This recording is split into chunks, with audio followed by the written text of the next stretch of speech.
Hi everyone, welcome back to another tutorial from Trading for Beginners. Today in this video, I'm going to show you how to reset your passcode in Prime XBT. If you've forgotten your Prime XBT app passcode or want to change it for security reasons, you can reset it easily.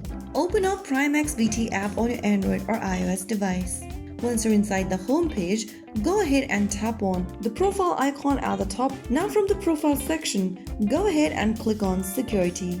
Under Security, tap on Reset Passcode.